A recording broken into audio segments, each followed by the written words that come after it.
산란적 금방 그것만 찾아다녀야 되죠. 농장에서는 놔두면 1원도 못 건지는 거기 때문에 울며 겨자 먹기로 줄 수밖에 없는 상황이 돼버린 거죠.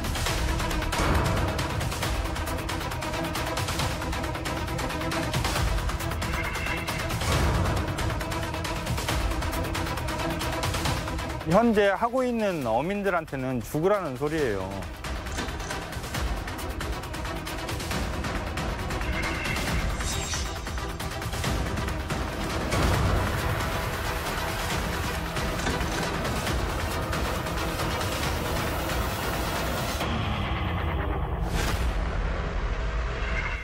달걀 껍질에 산란일자를 추가로 표기하는 난각 표시제가 2월 23일부터 시행됐습니다. 소비자의 알 권리와 선택권을 강화하기 위해 도입된 제도라고 하는데요. 취지는 좋지만 양계농가에서는 반발이 적지 않습니다. 생산자와 소비자가 둘 다 만족할 수 있는 방안은 없는 것일까요? 10미니트 리포트에서 취재해봤습니다.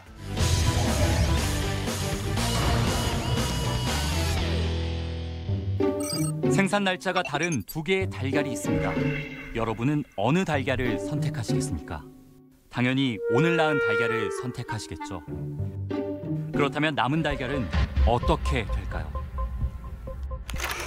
10미니트 리포트, 오늘은 달걀 산란일자 표시제에 관한 이야기입니다.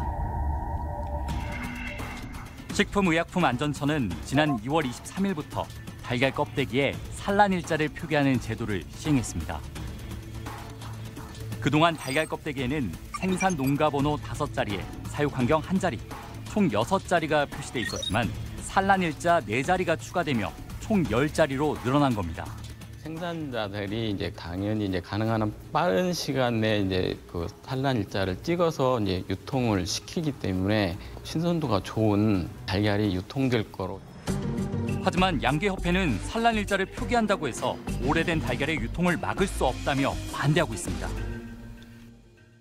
산란일자를 표기한다고 해서 신선도가 보장되고 계란이 안전해지는 것은 아닙니다. 이미 일본에서 유사한 사례가 있었고 당시 소비자들이 알을 낳은 지 하루 이틀 된 달걀만 찾으며 시장에 혼란을 키웠다는 것. 하지만 식약처는 6개월간의 계도 기간을 두고 산란일자 표시제를 강행했습니다. 이견이 좁혀지지 않은 채 충돌하고 있는 산란일자 표시제.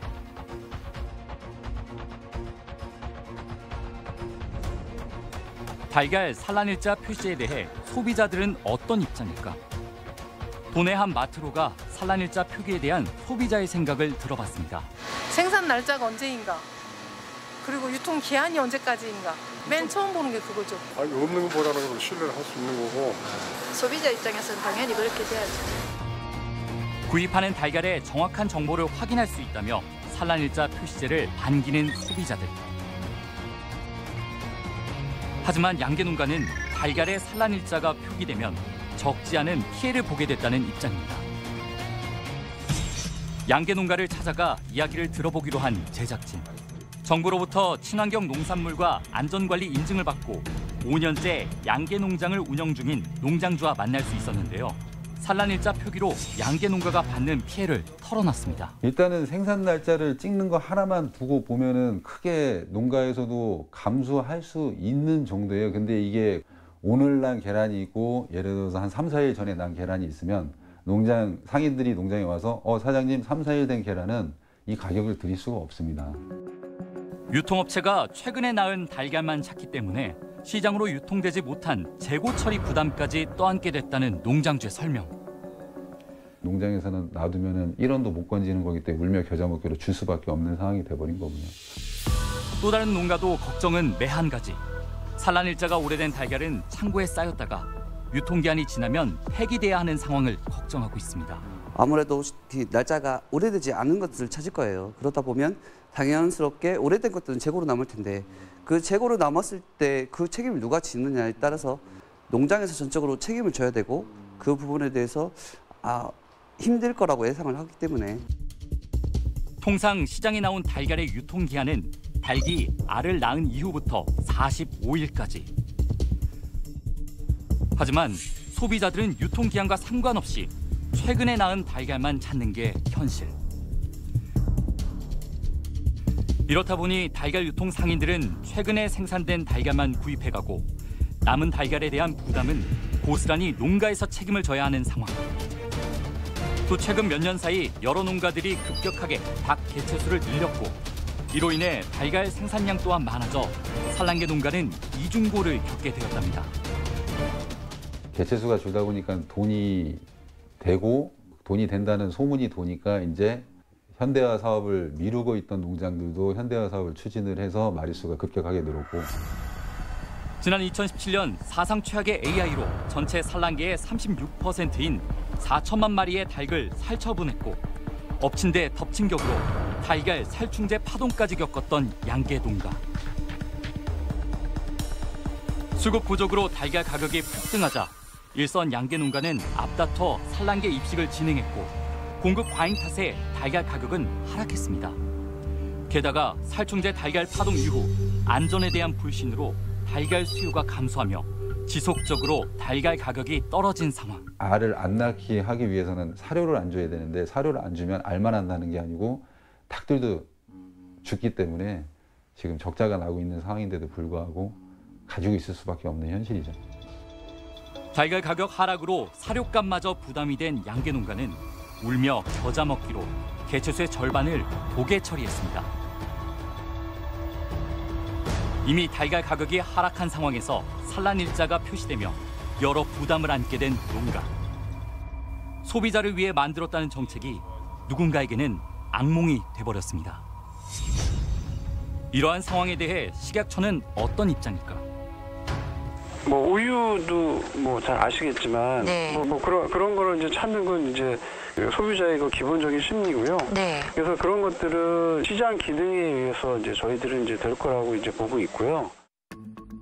시장 기능에 의해 달걀 가격은 적정선을 유지하게 되고 농가 부담 또한 다양한 판로를 개척하면 줄어들 거라는 식약처의 답변. 우유 같은 경우는 지금 모든 체계들이 기업에서 운영을 하고 있고요. 그리고 그 유통에서 생기는 재고나 모든 그 피해를 농가한테 주는 게 아니라 그 기업 내에서 그 피해를 다 보고 있다고 생각을 해요. 달걀 유통의 경우 대부분 대기업이 아닌 중소 상인들이 하기 때문에 재고에 대한 부담을 책임질 수 없는 상황. 결국 남는 달걀은 단가를 낮춰서라도 판매를 해야 하는데 판매조차 되지 않은 달걀은 전량 폐기를 할 수밖에 없다고 이야기합니다. 달걀 유통 상인 역시 피해가 이만저만이 아니랍니다. 우리는 뭐 산란일자 뭐 금방 된 거 그것만 찾아다녀야죠. 좀 한 일주일 정도 됐다. 덤핑으로 하지 않으면 별로가 없어. 우리는 그 유통일 때문에 거기 말대로 할 수밖에 없거든요. 대형마트에서 원하는 대로 산란일자가 빠른 달걀을 납품할 수밖에 없다는 유통상인. 오래된 달걀의 유통을 막기 위해 시행된 산란일자 표시제. 하지만 적지 않은 농가와 유통업계가 또 다른 피해자가 되고 있는 건 아닐까. 지금 농가에서 그런 걱정을 하는 건 당연하고요. 네. 그래서 그런 것이 이제 실제로 현장에서 이제 그렇게 일어나는지 네. 이제 그런 것들을 이제 저희가 이제 점검을 하려고 하는 거죠. 계도 기간 동안에. 계속해서 이런 문제가 발생을 했을 때 그때는 그럼 즉각적으로 대응을 할 수는 없는 거잖아요. 그 실질적으로 이제 점검을 해보고 예. 그 된다면은 될지 안 될지 이제 모르는 상황이잖아요. 네. 예, 그게 모르는 상황인데 뭐 이제 된다면 점검하는 과정에서 대책을 마련해야 되겠죠. 식약처와 업계 간 이견이 좁혀지지 않는 산란일자 표시제. 전문가는 어떤 생각일까? 전 세계적으로 산란일자를 계란 껍질에 표기해서 판매하는 나라는 없습니다. 계란 매대에 오늘 거와 2, 3일 전에 계란이 두 종류가 있다고 가정을 합시다. 소비자가 어떤 걸 찾겠습니까? 오늘 것만 찾게 됩니다. 2, 3일 전에 나온 계란은 누적이 되는 거죠. 그래서 그러면 계란 오일의 품귀 현상이 날 수가 있죠. 소비자는 계란값을 비싸게 주고 먹어야 되는 그런 현상이 되지 않겠습니까? 신선한 달걀 유통을 위해서는 산란일자 표기보다 유통 과정에서 냉장 시스템 마련이 더 시급하다는 전문가의 조언. 실제로 대부분의 재래시장에서는 달걀을 상온에 진열한 채 판매하고 있어 신선한 달걀이 소비자에게 전달되기까지는 많은 허점이 있다고 이야기합니다. 냉장 보관만 곧바로 시행해서 농장에서부터 식탁까지 유지된다면은 소비자야말로 안심하고 먹을 수 있는 그런 시스템이 되지 않을까 싶습니다. 안전한 달걀 유통을 위해서는 산란일자 표시제보다 장기적 계획이 필요하다는 산란계 농가. 계란이 정확하게 어떻게 유통이 되고 있는지 먼저 파악을 하고 유통하는 방향에 대해서 뭐 지적이 되고 방향성을 둬야 되는데 일단 무작정 농장에서 산란일자만 먼저 바꾸라고 하니까 이런 애로사항이 생기는 것 같습니다. 더 이상 늘어나지 못하게 막아놓고 줄이는 게 첫 번째라고 생각을 하거든요. 또 가격이 올라가면 또 많은 사람들이 또 그 기준에 맞춰서 농장을 늘리거나 사업을 시작하는 분도 있으시겠죠. 늘리는 거를 막아놓고 그다음에 기존에 있는 부채를 줄여야 되는 게 첫 번째라고 생각합니다. 네, 오늘 패널 소개합니다.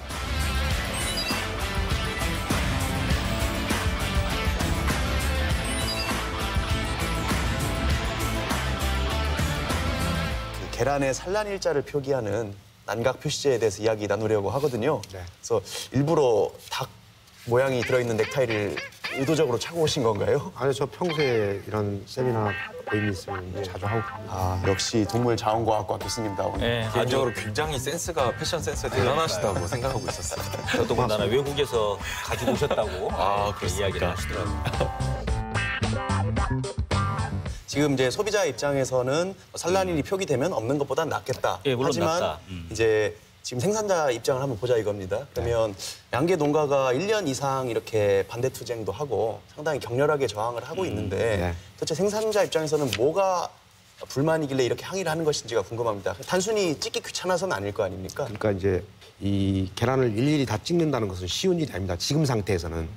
그러다 보니까 농가는 일이 굉장히 많아지는 겁니다. 그리고 계란 껍질에만 찍어야 품질이 유지가 되는 겁니까? 예를 들어서 10개 단위, 20개 단위, 그렇죠. 뭐 15개 단위 이렇게 돼 있지 않습니까? 그러면 한 개씩 이렇게 다 껍질 다 찍는 것보다 15개 단위 하나로 딱 찍는 게 훨씬 낫지 않습니까? 실질적으로 찍을 때 계란을 갖다가 이제 또 만지게 되면서 파각도 일어나고. 예, 파란도 되고 또 파각도 될 수도 있고 맞아요. 그리고 또 2차 오염이 될 가능성도 있고 그래서 훨씬 여러 가지 측면을 봤었을 때 포장해 찍는 게 이제 뭐 좋겠다 뭐 이런 생각들은 물론 당연히 지금 하게 되죠. 일단 보도자료나 나온 거를 이렇게 종합해 보면 대한양계협회 측의 주장은 한 5개로 정리가 됩니다.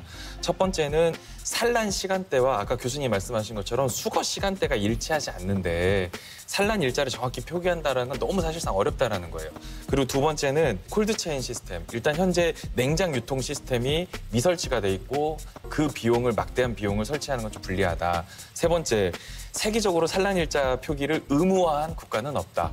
그리고 네 번째, 산란일자 표기를 한 다음에 소비자로부터 외면당한 계란은 어떻게 처리할 거냐. 그리고 마지막으로는 그 AI 방역 기간에는 다발 지역에서는 어떤 계란 반출을 주에 하루나 그 15일에 하루 정도로 제한하게 되는데 그러면 우리 농장에선 AI가 발생하지 않지만 근처에 AI가 발생한 농장이 있다면 우리 농장은 아예 그냥 판매를 못하는 거죠.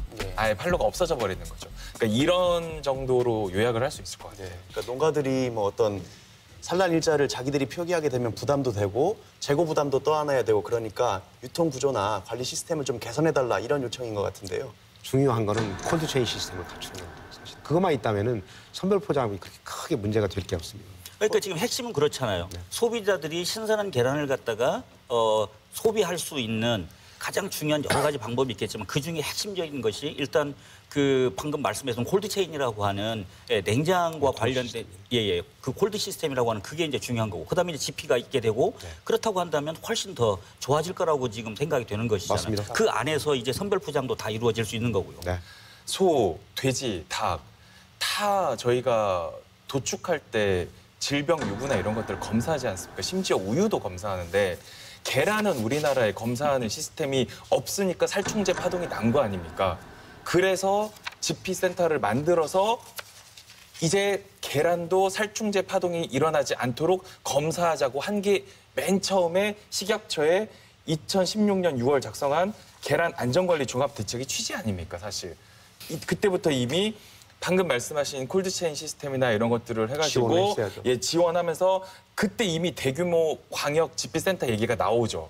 근데 2년, 3년이 지난 지금까지 아무것도 안 하다가 막상 추진하려고 하다 보니까 돈이 너무 많이 들어가는구나를 알아서 국가에서 책임지고 GP센터에서 질병 유무나 이런 것들 검사하는 거 우리가 못하겠네라고 한 다음에 그거를 이제 선별 포장 업체나 개별 농장에서 하라고 한 거 아닙니까? 사실. 네, 맞습니다. 예, 그게 저는 핵심이라고 보는 거예요.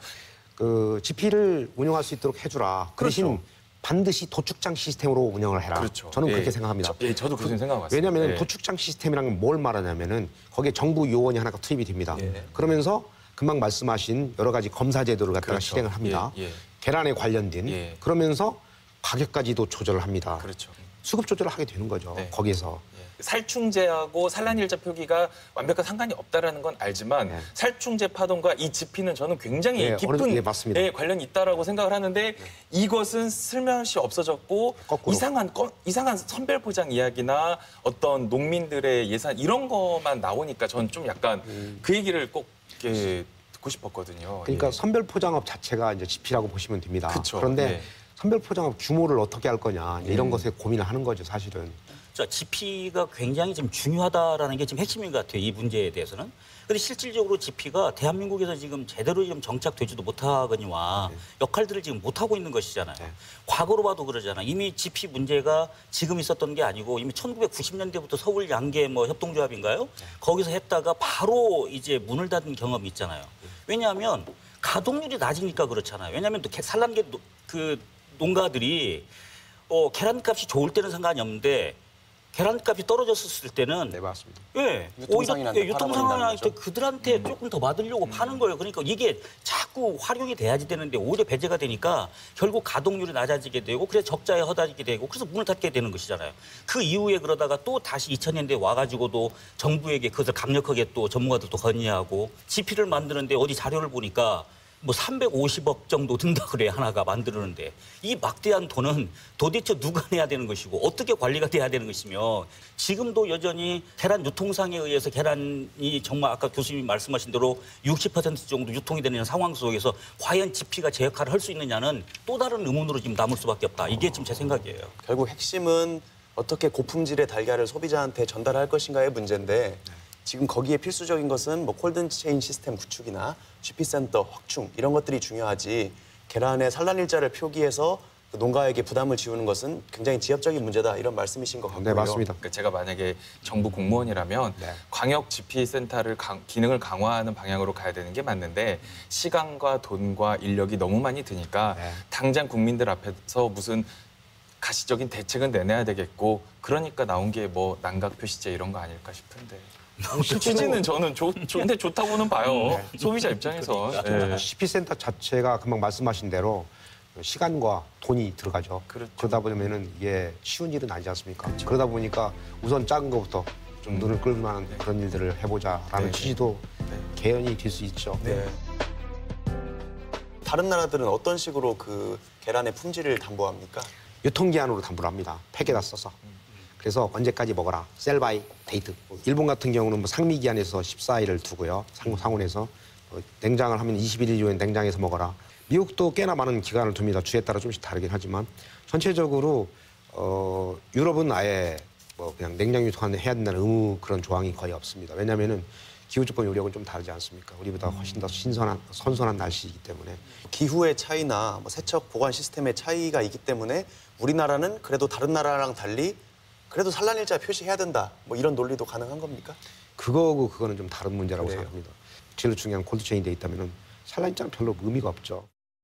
그 김연아 소비자 공익 네트워크 회장님이 일본 가서 겪으신 일인데 그 이렇게 진열된 상품이 이렇게 있는데 안쪽에 있는 게 더 신선한 거지 않습니까? 그래서 앞에 진열돼 있는 거를 안 빼고 이렇게 뒤에 거를 뺐다가 거기 있는 분들한테 엄청 혼났대요. 다 신선한데 왜 그러냐.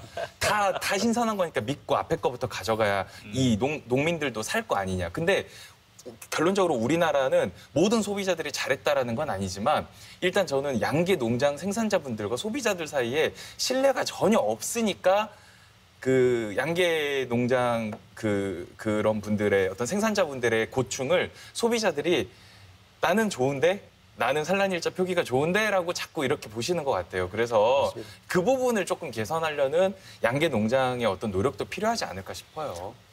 앞으로는 의식 수준 이러한 일들을 통해서 양계 농가들도 많이 높아질 거라고 생각하고 있습니다.